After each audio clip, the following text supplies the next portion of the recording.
নাকের কাছে কেমন মেলে গন্ধ পেয়ে ইরফানের ঘুম হালকা হয়। ইরফান উল্টো পাশ থেকে সিধে হয়ে শোয়। মায়েরা ছাড়া পেয়ে হন্তদন্ত হয়ে গলা থেকে মোম ছিটকে মেঝের দিকে ফেলে। তার গলা পুড়ে কয়লা হয়ে গিয়েছে বোধহয়। দ্রুত বেড থেকে নেমে দাঁড়ালে ইরফান আদো আদো চোখ খুলে মায়রার পৃষ্ঠদেশে ছড়িয়ে থাকা লম্বা চুলগুলোর দিকে তাকিয়ে ঘুম ঝরানো কণ্ঠে বলে, এখানে কি করছো? মায়রার আত্মার পানি শুকিয়ে যায়। কোনো কথা না বলে ভো দৌড় দেয় ঘর থেকে। ইরফান বিরক্তি চোখে দেখলো মায়রার দৌড়, বিড়বিড় করল। স্টুপিড বাঁদর। চোখ বুজে বা হাত কপালে স্লাইড করে কপালে অসংখ্য বিরক্তির ভাঁজ। পাশে তার ফোনে কল আসলো, হাত বাড়িয়ে রিসিভ করে কানে দেয়। ইরফান, বাবার গলায় ইরফান গলা ঝেড়ে বলে, বলো। তোমার সকালে এখানে এসে মিটিংয়ে অ্যাটেন্ড করার কথা ছিল, কোথায় তুমি? ইরফান ফুস করে শ্বাস ফেলে বলে, তুমি ম্যানেজ করে নাও বাবা। নিয়েছি, কিন্তু তুমি কখন আসবে? বিকালের আগে আসার ট্রাই করো, আর্জেন্ট। ওকে। বলে কল কেটে দেয়। মেজাজ খারাপ লাগছে। সারা রাত না ঘুমিয়ে এখন একটু ঘুমিয়েছিল, স্টুপিড এসে তাও ভেস্তে দিল। এই মেয়েকে জাস্ট নেওয়া যায় না। কিছুক্ষণ চুপচাপ শুয়ে ঘুমানোর চেষ্টা করল, ঘুম নেই, আবারও পালিয়েছে। বিরক্তির নিঃশ্বাস ফেলে বেড থেকে নেমে দাঁড়ায়। ঘাড় বেয়ে ঝরঝর করে কেমন ধুলোর মতো কিছু পড়ছে মনে হলো। হাত বাড়িয়ে ঘাড় ঝেড়ে ফেলে। এগিয়ে গিয়ে ঘরের লাইট জ্বালিয়ে আয়নার সামনে দাঁড়ায়। আয়নার সৃষ্ট নিজের প্রতিবিম্ব দেখে ইরফান স্তব্ধ হয়ে যায়। স্থির চোখে নিজের দিকে তাকিয়ে থাকে। চোয়াল শক্ত হয়ে যায়। চোখ জোড়া থেকে যেন গরম লাভার ধোঁয়া বের হচ্ছে। চোখ বুজে দুহাত মুষ্টিবদ্ধ করে নেয়। শ্বাস প্রশ্বাসের গতি বাড়ছে। মনে পড়ল একটু আগে মায়রা তার ঘরে এসেছিল। খুব ভালো করে বুঝেছে এ কাজ কার। দুপা পিছিয়ে আসে। রাগে আয়নায় জোরে একটা লাথি বসায়। কাঁচ ভেঙে টুকরো টুকরো হয়ে ঝরে পড়ে। ইরফান পায়চারি করে এপাশ ওপাশ এগিয়ে গিয়ে বেড সাইডে টেবিলে থেকে কফির মগ নিয়ে ছুঁড়ে ফেলে।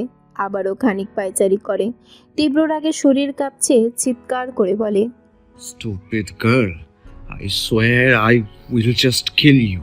এরপর গায়ে একটা শার্ট জড়িয়ে হনহন করে অত্যন্ত দৃঢ় পা ফেলে ঘর থেকে বেরিয়ে যায়। উদ্দেশ্য সেলুন, সাথে মাইরা। ইরফান সেলুন থেকে চুল কেটে ফিরেছে।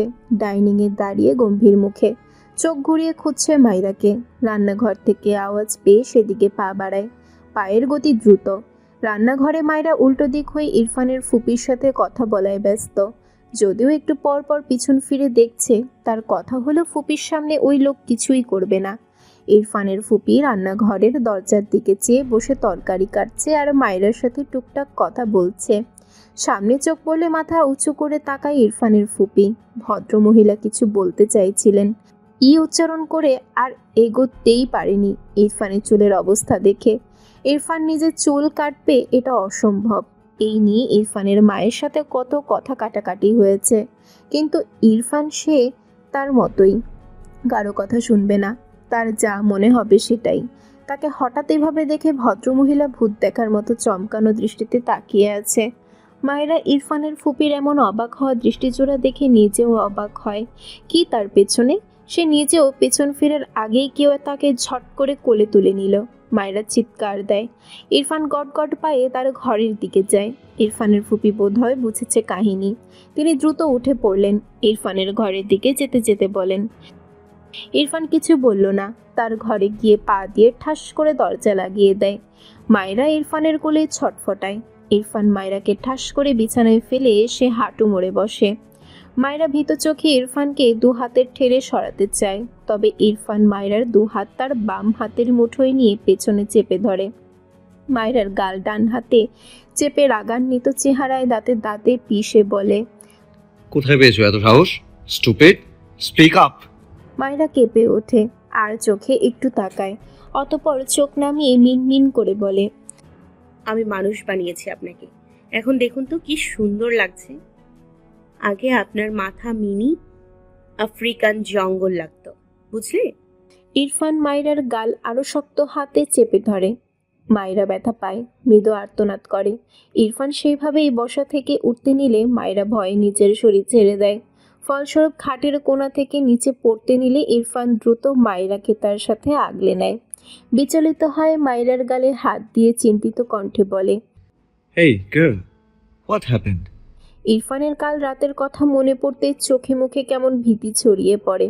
বা হাতে মায়েরাকে নিজের সাথে আগলে ধরে ডান পকেট থেকে ফোন বের করে দ্রুত কল করে কাউকে।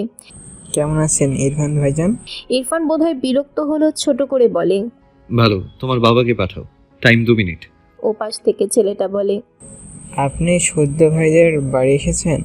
ইরফানের ইচ্ছে করল এই ছেলের কানের গোড়ায় কষিয়ে একটা থাপ্পড় দিতে। ধমকে বলে, না আসলে তোমার বাবাকে কেন আসতে বলছি? তোমার বাবাকে জাস্ট 2 মিনিটে এখানে দেখতে চাই। বাবা তো বাথরুমে গেল, বের হলে বলছি। হোয়াট? এক্ষুনি বের করো তাকে, ইটস আর্জেন্ট। ওপাশের ছেলেটা মাথা চুলকালো, ভাবছে বাথরুম না করেই সে কিভাবে বের করবে তার বাবাকে। গ্রামের একখানা ভালো ডাক্তার তার বাবা, তাই সবাই তার বাবাকে একটু বাথরুমটাও সারতে দেয় না ঠিক করে। ইরফান কোনো সাড়া না পেয়ে গমগমে স্বরে ধমক দিয়ে বলে, কথা বলছো না কেন? কোথায় তোমার বাবা? এত জোরে ধমক খেয়ে ওপাশের 13 বছরের ছেলেটা লাফ দিয়ে ওঠে। এপাশে ইরফানের বুকে মাথা রাখা মায়েরা কেঁপে ওঠে। ইরফান ফোঁস করে শ্বাস ফেলে ঘাড় বাঁকিয়ে মায়েরার দিকে তাকায়। তীক্ষ্ণ চোখে কিছুক্ষণ মায়েরার পানে চেয়ে গম্ভীর স্বরে বলে, তোমার বাবাকে প্রয়োজন নেই। ভাইজান আপনি রাগ করলেন? বাবা বের হলেই। ইরফান কল কেটে দেয়। ডান হাতে ফোন মুঠো করে শক্ত করে ধরে। আগুনের ফুলকির ন্যায় জ্বলন্ত চোখে মায়েরার দিকে চেয়ে আছে। রাগে তার হাতে থাকা ফোন ছুঁড়ে ফেলল। চোখ বুজে শ্বাস ফেলল। একটু আগেও এত রাগিনি যতটা এখন রেগেছে। শরীর মৃদু কাঁপছে রাগের চোটে। ডান হাতে মুষ্টিবদ্ধ করে ঘন ঘন শব্দ করে শ্বাস ফেলছে। মায়েরা ঢোক গিলে, এই লোক এমন স্ট্যাচু হয়ে আছে কেন? আজকে শুধু বেঁচে যাক, আর জীবনেও এই লোকের পিছনে লাগবে না, অ্যাক্টিংও করবে না। কিন্তু এর কি হলো? তাকে শুইয়ে দিয়ে চলে গেলেই তো হয়। এই লোকটার শরীর এত গরম, মায়েরার গরম লাগছে। আবার কেমন কেমন অনুভূতিও নাড়া দেয়, বারবার ভীতি ঢোক গিয়ে গিলে। ইরফান হঠাৎই মায়েরাকে ছটকা মেরে তার থেকে দূরে সরিয়ে সর্বশক্তি দিয়ে মায়েরার ডান গালে থাপ্পড় মারে। মেয়েটা খাট থেকে ঠাস করে পড়ে যায়। বেড সাইডের টেবিলের কোণার সাথে কপালে ধাক্কা লাগে। ইরফান মায়েরাকে ঝাটকা মেরে মেঝে থেকে তুলে হুঙ্কার ছেড়ে বলে, অ্যাক্টিং করছিলি আমার সাথে?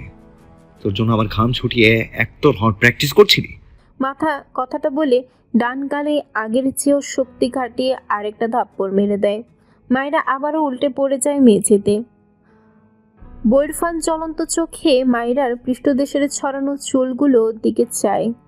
মায়েরার পাশের বেডসাইড টেবিলে জোরে সোরে এক লাথি দিয়ে হনহন করে বেরিয়ে যায় ঘর থেকে। মায়েরার মাথা ঝিমঝিম করছে। চারিদিকে কেমন অন্ধকার দেখছে। মেঝের সাথে মুখ ঠেকিয়ে পিয়ে ওঠে, কিছুই বলে না। ইরফান দরজা খুলে বেরিয়ে যাওয়ার সাথে সাথে তার ফুপি ঘরের ভেতর আসে।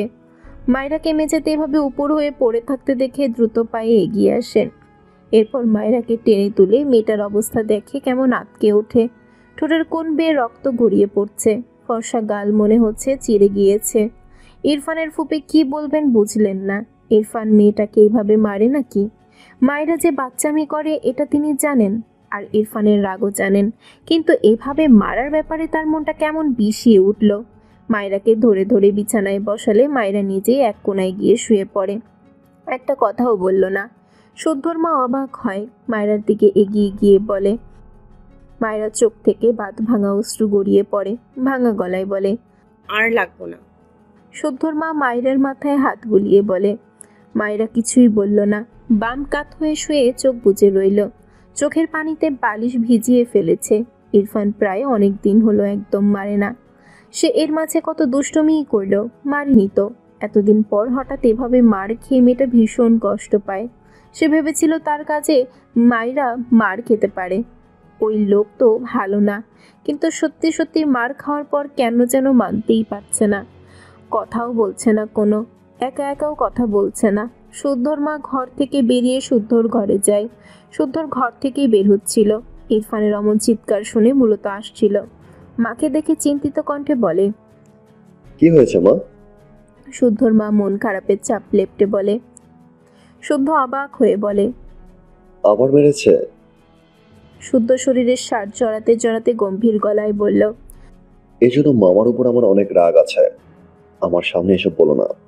কথাটা বলে ঘর থেকে বেরিয়ে যায় দোকানের উদ্দেশ্যে।